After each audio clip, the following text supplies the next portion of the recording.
নোয়াখালীতে বাজার থেকে বাড়ি ফেরার পথে সড়কে পথ রোধ করে জোবায়ের হোসেন রাকিব নামের এক তরুণকে রড দিয়ে পিটিয়ে হত্যা করেছে দুর্বৃত্তরা। শনিবার রাত 9:30টার দিকে বেগমগঞ্জ উপজেলার খানপুর গ্রামের পাক মুন্সির হাট বাজার এলাকায় এই ঘটনা ঘটে। বেগমগঞ্জ থানার ভারপ্রাপ্ত কর্মকর্তা শামসুজ্জামান জানান, রাকিব ঢাকা এবং নোয়াখালীর বিভিন্ন শপিং মলে চাকরি করতেন। 3-4 দিন আগে তুচ্ছ ঘটনাকে কেন্দ্র করে রাকিবের চাচাতো ভাইয়ের ছেলের সঙ্গে এলাকার এক দোকানদারের কথা কাটাকাটি হয়। এরই জেরে দুর্বৃত্তরা তার পথ রোধ করে হামলা চালায়। পরে এলাকার লোকজন গুরুতর আহত অবস্থায় তাকে উদ্ধার করে নোয়াখালী জেনারেল হাসপাতালে নিয়ে গেলে চিকিৎসক তাকে মৃত ঘোষণা করেন। হত্যাকাণ্ডের কারণ এবং হামলাকারীদের শনাক্তে প্রয়োজনীয় পদক্ষেপ নেওয়া হচ্ছে বলে পুলিশ জানিয়েছে।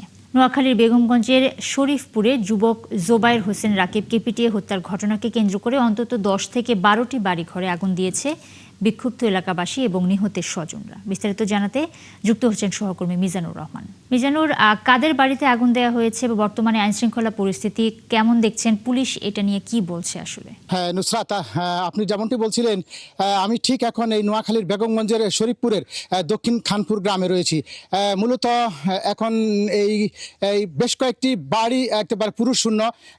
গতকাল রাতে পূর্বশত্রুতার জের ধরে প্রবাসী যে হানিফের ছেলে জোবায়ের হোসেন রাকিবের যে পিটি হত্যা করা হয়েছিল, সেই ঘটনার জের ধরে ঠিক বেলা 12টার দিকে এই দক্ষিণ শরীফপুর গ্রামে বাড়িঘরে একেবারে আমি দেখেছি যে যতটুকু বাড়ি অর্থাৎ 10 থেকে 12টি বাড়িঘর একেবারে আগুনে বশীভূত করে বসে গেছে। আপনি হয়তো ক্যামেরার মাধ্যমে দেখতে পারবেন যে এখন সেই বাড়িঘর থেকে ধোঁয়া উঠতেছে এবং কিছু কিছু ঘর থেকে আগুনও বেরোচ্ছে।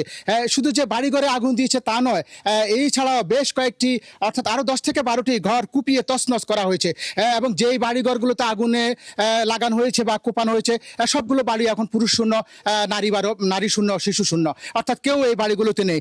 মূলত যে রাকিবের যে স্বজনরা রয়েছেন বা তার গ্রামের যে এলাকাবাসী রয়েছেন, তারা আমরা যতটুকু জানতে পেরেছি বিক্ষুব্ধ হয়ে অর্থাৎ রাকিবকে হত্যার ঘটনার প্রতিবাদে তারা 12টার দিকে সংঘবদ্ধ হয়ে 50 থেকে 60 জন একেবারে পাকমুন্সির হাটের যে বাজার শরীফপুরে, সেই বাজারের পাশের একেবারে লাইন ধরে যে বাড়িঘর রয়েছে সবগুলো বাড়িতে তারা এই আগুন লাগিয়েছেন। এখন আমি সেই এলাকায় রয়েছি।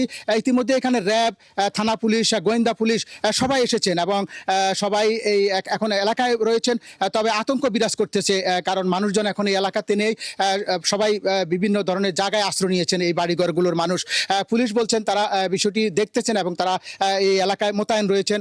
আপনি জানেন যে যেহেতু রাকিব গতকাল রাতে হাসপাতালে মারা গেছে, কিছুক্ষণ পর তার মরদেহ এই গ্রামে আনা হবে এবং তার বাড়িতে একটি শোক চলছে। তারাও এই ঘটনার বিচার চেয়েছেন। তবে যে বাড়িঘরগুলোতে এখনো আগুন জ্বলছে, পুরুষ শূন্য বাড়িগুলো, সাধারণত এই বাড়িগুলো এখন কেউ নেই, সবাই দিক বিদিক ছুটাছুটি করে দূরে চলে গেছেন। আমরা এখন সেই এলাকায় অবস্থান করছি। এই ছিল আমার কাছে এখানকার পরিস্থিতি। নুসরাত, অনেক ধন্যবাদ মিজানুর আপনাকে। দর্শক, নোয়াখালীর বেগমগঞ্জ থেকে যুক্ত হয়েছিলেন সহকর্মী মিজানুর।